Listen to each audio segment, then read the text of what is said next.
नमस्कार साथियों, daily India current affair के सेशन में आपका स्वागत है। आज का सेशन रहेगा 21 जून 2024 इंडिया करंट अफेयर्स का। इस सेशन के अंदर साथियों जितने ही महत्वपूर्ण प्रश्न बने हैं इंडिया करंट अफेयर्स के, वो मैं आपके साथ शेयर करूंगा। साथियों उन प्रश्नों से जुड़े हुए जो महत्वपूर्ण तथ्य आपसे पूछे जा सकते हैं उस पर भी जानकारी साझा करूंगा। 15 मिनट की ये क्लास होगी, जिससे बार साथियों आपका इंडिया करंट अफेयर्स का क्वेश्चन जाएगा नहीं। आज के दिन का पहला क्वेश्चन आपसे पूछा गया है, 21 जून को श्रीनगर में मुख्य अंतर्राष्ट्रीय योग दिवस का नेतृत्व पीएम मोदी जी करेंगे। इसकी थीम है वो क्या है? तो आंसर है आपका स्वयं और समाज के लिए योग। यानी साथियों जो 21 जून है यानी आज जो अंतर्राष्ट्रीय योग दिवस है उस श्रीनगर के अंदर है जो साथियों, उसका नेतृत्व कौन करेंगे? पीएम मोदी जी करेंगे। और साथियों इसकी जो थीम है वो आपसे पूछी गई है, तो आंसर हो जाएगा स्वयं और समाज के लिए योग है। प्रधानमंत्री नरेंद्र मोदी 21 जून को श्रीनगर में 10वें अंतर्राष्ट्रीय योग दिवस समारोह में भाग लेंगे। इस वर्ष अंतर्राष्ट्रीय योग दिवस का जो विषय है वो स्वयं और समाज के लिए योग रखा गया है। केंद्रीय आयुष मंत्री प्रताप राव यादव ने नई दिल्ली में संवाददाताओं से बातचीत में कहा कि इस वर्ष का जो विषय है वो व्यक्तिगत और सामाजिक कल्याण को बढ़ावा देने में योग की जो दोहरी भूमिका है उसके महत्व को दर्शाता है। तो ये सब चीजें अपने लिए इंपॉर्टेंट रहेगी।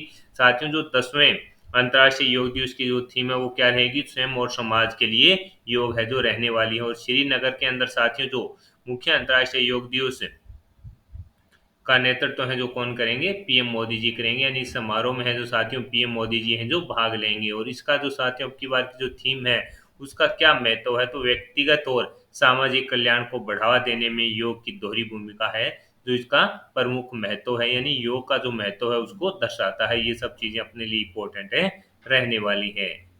आगे बढ़ेंगे, अगले क्वेश्चन पर बात करेंगे। अगला क्वेश्चन आपसे पूछा है कि कौन सा देश दुनिया के प्रमुख रक्षा और सुरक्षा एक्सपो यूरो सिटी की मेजबानी कर रहा है? इंपॉर्टेंट क्वेश्चन साथियों रहेगा। कौन सा देश दुनिया के प्रमुख रक्षा और सुरक्षा एक्सपो यूरो सिटी की मेजबानी कर रहा है? तो पेरिस फ्रांस के अंदर साथियों इसकी है जो ये रक्षा प्रदर्शनी है उसका आयोजन किया जा रहा है। फ्रांस के अंदर साथियों रक्षा प्रदर्शनी यूरो सिटी 2024 का आयोजन किया जा रहा है। प्रदर्शनी में भारत के रक्षा क्षेत्र की निजी एवं सरकारी कंपनियां भी हिस्सा ले रही है। इसमें Pinaka multi barrel rocket launcher system और एलसीए तेजस लड़ाकू विमान जैसे भारत में बने उत्पादों को प्रदर्शित किया जा रहा है। भारत की ओर से Pinaka multi barrel rocket launcher system प्रमुख आकर्षणों में से एक है। तो इंपॉर्टेंट रहेगा साथियों कि इसके अंदर जो प्रदर्शनी है वो इसके अंदर साथियों जो भारत की रक्षा क्षेत्र की निजी व सरकारी कंपनियां भी भाग ले रही है। और इसके अंदर साथियों जो भारत में बने उत्पाद हैं उनको है जो प्रदर्शित किया जा रहा है। तो ये सब चीजें अपने लिए इंपॉर्टेंट है, रहने वाली है। पूछा जा सकता है कि यूरो सिटी है जो साथियों दुनिया के प्रमुख रक्षा और सुरक्षा एक्सपो यूरो सिटी की मेजबानी कौन सा देश कर रहा है? पेरिस के द्वारा पेरिस फ्रांस के अंदर साथियों इसका आयोजन किया जा रहा है। ये अपने को याद रखना है। T20 इंटरनेशनल में दूसरे सबसे तेज 100 विकेट लेने वाले गेंदबाज कौन बने हैं? तो आंसर हो जाएगा साथियों संदीप लामिछाने बने हैं। T20 इंटरनेशनल में दूसरे सबसे तेज 100 विकेट लेने वाले गेंदबाज कौन बने हैं? संदीप लामिछाने बने हैं। T20 में 100 विकेट लेने का कमाल किया है कौन से मैच में? 54वें मैच में इन्होंने साथियों 100 विकेट लेने का ये कारनामा है जो किया है। और ये कहाँ के हैं? तो ये नेपाल के हैं। ये अपने को याद रखना है। T20 इंटरनेशनल में दूसरे सबसे तेज 100 विकेट लेने वाले गेंदबाज कौन बने? संदीप लामिछाने बने हैं। और कहाँ के हैं?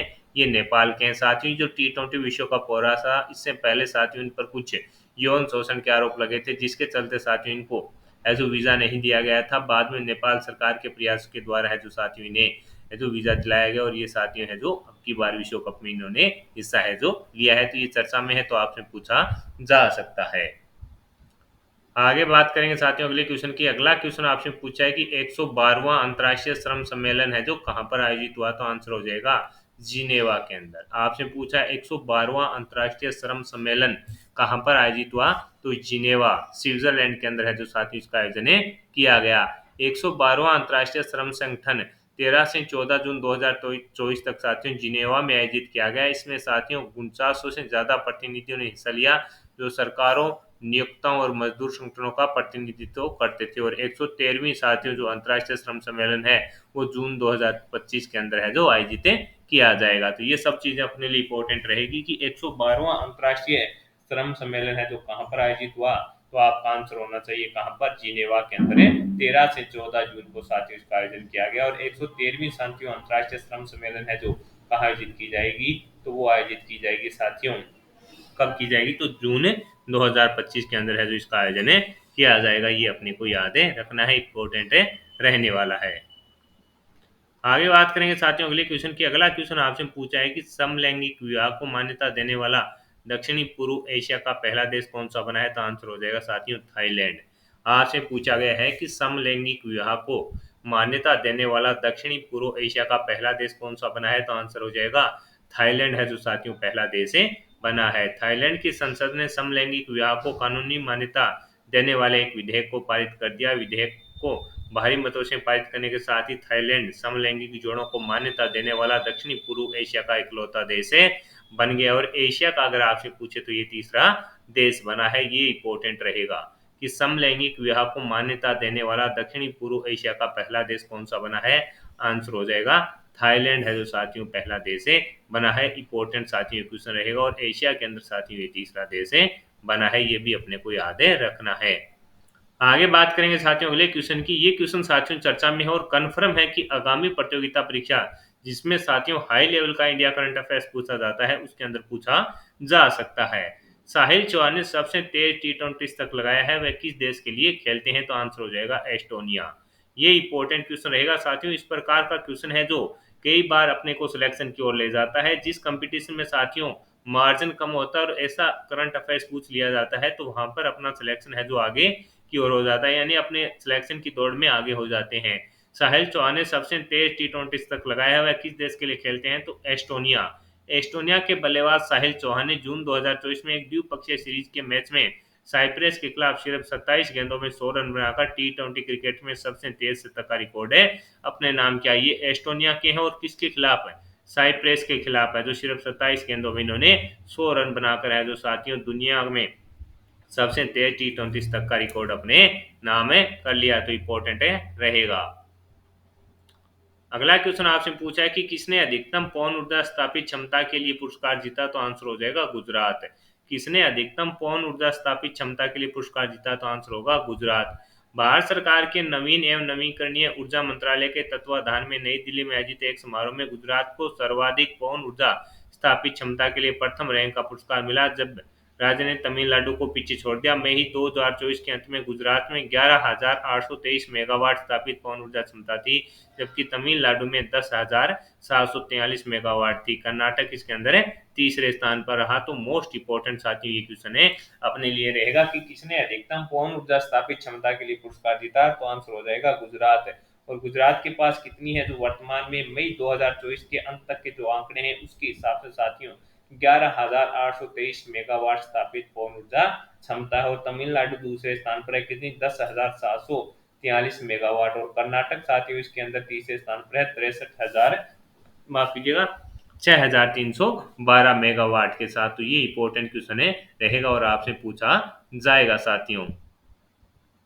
आगे बात करेंगे अगले क्वेश्चन के साथियों। अगला क्वेश्चन आपसे पूछा है कि अमेरिका में रह रहे अप्रवासियों को नागरिकता देने के लिए नए प्लान की घोषणा है जो किसने की है, तो आंसर हो जाएगा साथियों किसके द्वारा, अमेरिका के जो राष्ट्रपति हैं जो बाइडेन के द्वारा है जिसकी घोषणा की गई है। आगे बात करें साथियों कि इसके अंदर होगा क्या।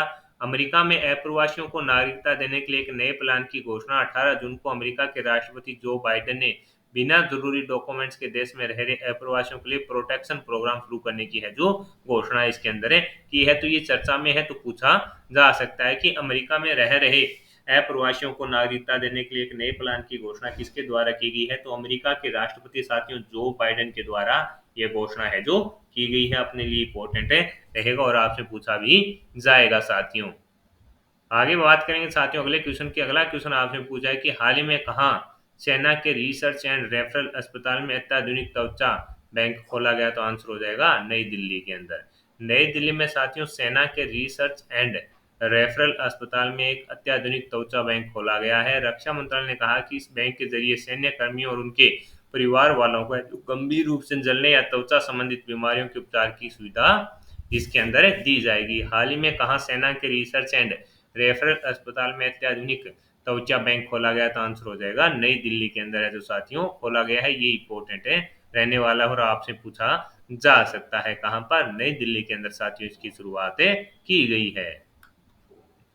प्रधानमंत्री मोदी ने बिहार में कहा नालंदा विश्वविद्यालय के नए परिसर का उद्घाटन किया, तो आंसर हो जाएगा राजगीर। प्रधानमंत्री नरेंद्र मोदी ने बिहार के राजगीर में नालंदा विश्वविद्यालय के नए कैंपस का उद्घाटन किया। प्रधानमंत्री मोदी ने बुधवार को बिहार के राजगीर में नालंदा विश्वविद्यालय के नए परिसर का उद्घाटन किया है। 1600 साल पहले स्थापित मूल नालंदा विश्वविद्यालय को दुनिया का पहला आवासीय विश्वविद्यालय माना जाता है। यहाँ कई कोर्सों की पढ़ाई है जो की जाती है। तो इम्पोर्टेंट है कि प्रधानमंत्री मोदी ने बिहार में कहा नालंदा विश्वविद्यालय के नए परिसर का उद्घाटन किया, तो आंसर हो जाएगा राजगीर के अंदर है जो साथियों किया है। ये अपने लिए इम्पोर्टेंट है रहेगा। दुनिया की पहली मानव रहित प्रणाली सेना है जो किसके द्वारा प्रारंभ की गई है, तो ये चर्चा में सीधा का सीधा याद रखना है साथियों कि यूक्रेन के द्वारा है जो दुनिया की पहली मानव रहित प्रणाली सेना है जो प्रारंभ की गई है। अगला क्वेश्चन है कि हाल ही में किसानों की तीखी प्रक्रिया के बाद पशुधन पर ब्रह्म टैक्स को किसने समाप्त किया, तो आंसर हो जाएगा साथियों न्यूजीलैंड के द्वारा। ये पूछा जा सकता है कि हाल ही में किसानों की तीखी प्रतिक्रिया के बाद पशुधन पर जो ब्रह्म टैक्स है वो किसने समाप्त किया, तो आंसर हो जाएगा न्यूजीलैंड के द्वारा है जो साथियों समाप्त किया गया। नेशनल पार्टी के प्रधानमंत्री क्रिस्टोफर लक्सन ने है जो इसकी घोषणा की है साथियों। इससे पहले है जो ये टैक्स है जो किसानों पर लगाया गया था, तो इसको अब समाप्त करने की घोषणा है जो किसके द्वारा की गई है साथियों, नेशनल पार्टी के जो प्रधानमंत्री हैं क्रिस्टोफर लक्सन उनके द्वारा ये घोषणा है जो की गई है। ये अपने को याद रखना है। अगला क्वेश्चन आपसे पूछा है कि संयुक्त राष्ट्र शरणार्थी ने किसे वैश्विक सद्भावना राजदूत नियुक्त किया है, तो थियो जोन्स को किया है। संयुक्त राष्ट्र शरणार्थी ने किसे वैश्विक सद्भावना राजदूत नियुक्त किया है, तो आंसर हो जाएगा थियो जोन्स को नियुक्त किया है। ये साथियों एक हॉलीवुड के कलाकार हैं, इनको साथियों क्या नियुक्त किया गया है, संयुक्त राष्ट्र शरणार्थी ने वैश्विक सद्भावना राजदूत के रूप में नियुक्त किया है। ये अपने को याद रखना है। पेटीएम के स्वतंत्र निदेशक के रूप में किसे चुना गया, तो आंसर हो जाएगा राजीव अग्रवाल को। पेटीएम ने राजीव अग्रवाल को गैर कार्यकारी स्वतंत्र निदेशक नियुक्त किया है। हाल ही में पेटीएम ने सेबी के पूर्णकालिक निदेशक रहे राजीव कृष्ण मुरारीलाल अग्रवाल को 5 साल के कार्यकाल के लिए अपना है जो क्या चुना गया है, गैर कार्यकारी स्वतंत्र निदेशक नियुक्त किया गया है। तो इम्पोर्टेंट रहेगा कि पेटीएम के स्वतंत्र निदेशक के रूप में किसे चुना गया, राजीव अग्रवाल को चुना गया है। तो आज के सेशन के अंदर साथियों जितने महत्वपूर्ण प्रश्न बन रहे थे इंडिया करंट अफेयर्स के वो मैंने आपके साथ शेयर कर दिए हैं। साथ ही उन प्रश्नों से जुड़े हुए जो महत्वपूर्ण तथ्य आपसे पूछे जा सकते हैं उस पर भी जानकारी साझा कर दी है। सेशन आपको पसंद आया है तो इसे लाइक और शेयर जरूर कीजिएगा। कम समय में क्वालिटी कंटेंट के लिए साथियों जुड़े रहिएगा इन्फ्यूजन नोट से। अगर कोई आप सुझाव देना चाहते हैं तो कमेंट बॉक्स में अपनी राय भी दे सकते हैं। पीडीएफ के लिए इन्फ्यूजन नोट्स के टेलीग्राम और व्हाट्सएप पर जुड़िए, वहां पर आपको जो पीडीएफ है शेयर कर दी जाएगी। धन्यवाद।